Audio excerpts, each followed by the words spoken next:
Item ಯಾವುದೇ ಇರಲಿ try ಮಾಡಿ ಆಚಿ ಚಿಕನ್ ಮಸಾಲಾ. ಆಚಿ ಚಿಕನ್ ಮಸಾಲಾ. ಬೆಂಗಳೂರಿನಲ್ಲಿ ಸಿಎಂ ಸಿಟಿ ರೌಂಡ್ಸ್. ಫುಟ್ಪಾತ್ ಒತ್ತುವರಿ ತೆರವು ಪರಿಶೀಲಿಸಿದ ಡಿಕೆ. ರಸ್ತೆ ಬದಿ ನಿಂತಲ್ಲೇ ನಿಂತ ವಾಹನಗಳಿಗೂ ಬ್ರೇಕ್. ರಾಜ್ಯದ ಜನರಿಗೆ ಮತ್ತೊಂದು ಬಿಗ್ ಶಾಕ್. ನಷ್ಟ ಸರಿದೂಗಿಸಲು ಬಸ್ಗಳ ಟಿಕೆಟ್ ಬೆಲೆ ಹೆಚ್ಚಳ. ತಜ್ಞರ ವರದಿ ಆಧರಿಸಿ ಸರ್ಕಾರ ತೀರ್ಮಾನ. ಫಿಲ್ಮಿ ಸ್ಟೈಲ್ನಲ್ಲಿ ಎಟಿಎಂ ವಾಹನ ದರೋಡೆಗೆ ಯತ್ನ. ಜನ ಬರ್ತಿದ್ದಂತೆ ಕೀ ಕದ್ದು ಕಿಡಿಗೇಡಿಗಳು ಎಸ್ಕೇಪ್.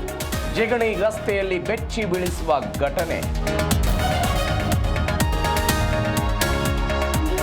ಕರಾವಳಿ ಸಿನಿಮಾ ಗಲಾಟೆಗೆ ಮತ್ತೊಂದು ಟ್ವಿಸ್ಟ್. ಪ್ರಜ್ವಲ್ 6 ಪ್ಯಾಕ್ ಮಾಡದಿದ್ದಕ್ಕೆ ಬಾಕಿ ಹಣ ತಡೆ. ಡಬ್ಬಿಂಗ್ ಬಗ್ಗೆಯೂ ಕ್ಲಾರಿಟಿ ನೀಡಿದ ಚಿತ್ರತಂಡ.